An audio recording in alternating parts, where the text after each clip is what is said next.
Hello, my name is Nicolette Cordova, and I am going to be giving my final presentation for my oral communications class.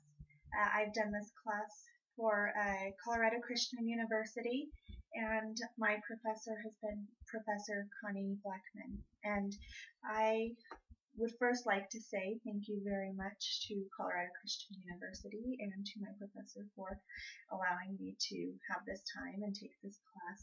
And what we're going to be talking about a little bit today is all the things that I've learned in this class and how I can relate some of those things to my future. We'll go over a few pros and cons to some of the different presentations that I've done and how to assign to me. And basically we'll also talk about, how this can relate in a biblical view and a biblical worldview of oral communication and speaking. So I just wanted to begin with saying that I have learned quite a few things from this course. I haven't been the most confident through them. I've struggled quite a bit, probably more than any other class. I have a lot of troubles with self-confidence, so one of the first things I learned is that I can't just do face shots, but I have to actually do waist up. And that's been a struggle for me just because I have poor, body self-images, and to have to see myself on camera and know that other people are seeing that makes me very uncomfortable. So that's been a huge hump that I've had to get over and face. And I think that I've dealt with it okay. One of the huge things that I've learned though is that it is time for me to get back to the gym, and it's time for me to get running again. So this has certainly taught me that after having to see so many of those videos. But it's all very good. So some of the things also that I've learned that I can take on for the future are, when you're starting out a speech, that to have a very good and strong beginning is one of the best things that you can do to really capture your audience.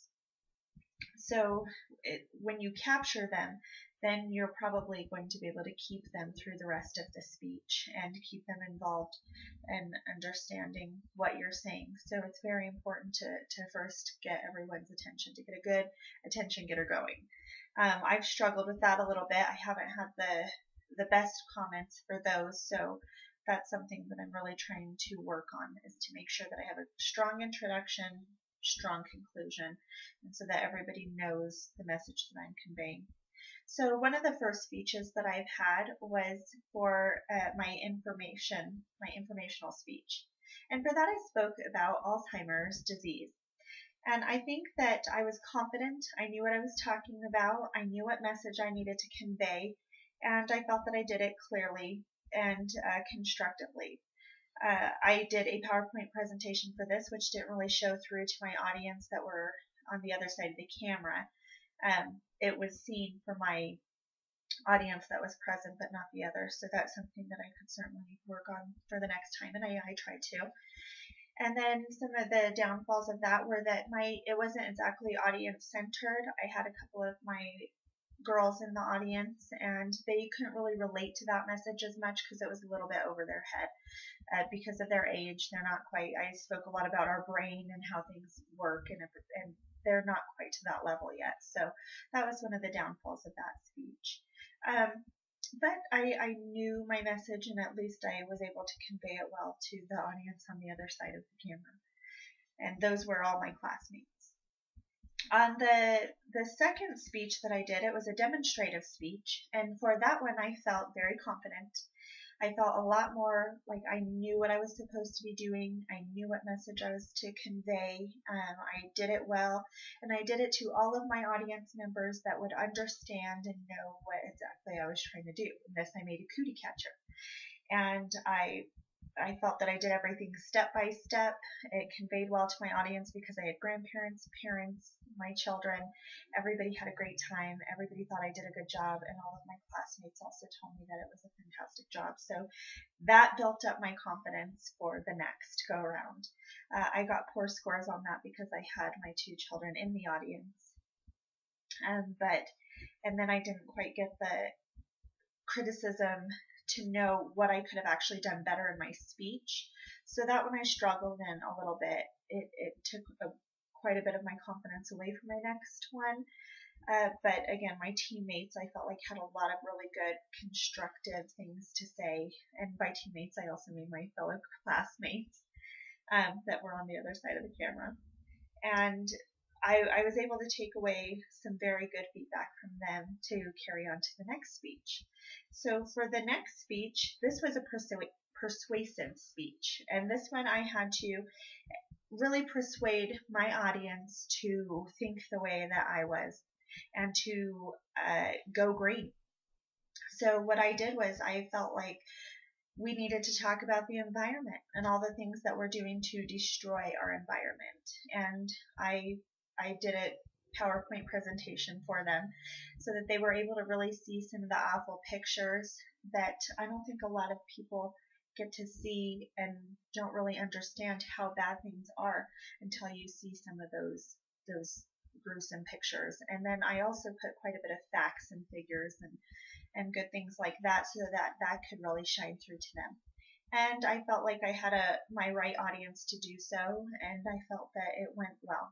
So some of the downfalls for that were just, again, being a little bit nervous in front of my audience and fumbling around my words a little bit, but all in all, I feel like I've been improving. Now, some of the reasons that this is so important on a biblical standpoint is because I think it's very important to be well spoken. And I think one of the ways to convey that through what the Bible says is for Colossians 4:6 in the English Standard Version, they say, "Let your speech always be gracious, seasoned with salt, so that you may know how you ought to answer each other." And I think what the Bible is saying is that you need to know what you're saying before it comes out of your mouth. You need to make sure that it is correct. You need to make sure that it is good and wholesome, gracious.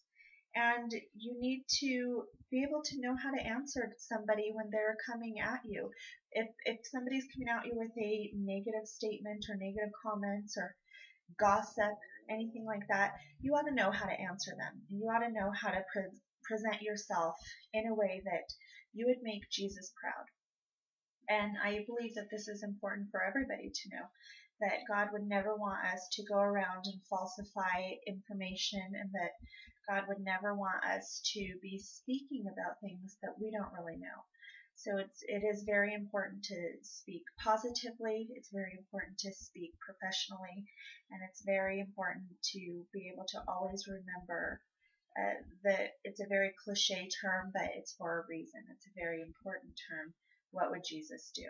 So in this, I've learned a lot about how to speak to others, to make sure that I have my facts straight, to make sure that I know what I'm saying, and to make sure that I'm conveying it to other folks that would be able to understand the message as well as I would want them to.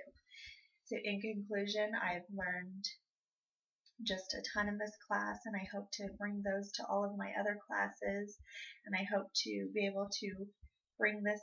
I'm a social worker, so I have to speak with a lot of people all the time, and distraught family members and distraught residents that I have, and it's really taught me that I can be confident. I need to speak like I know what I'm saying, and I need to be sure that the message that I'm conveying is of good and gracious nature.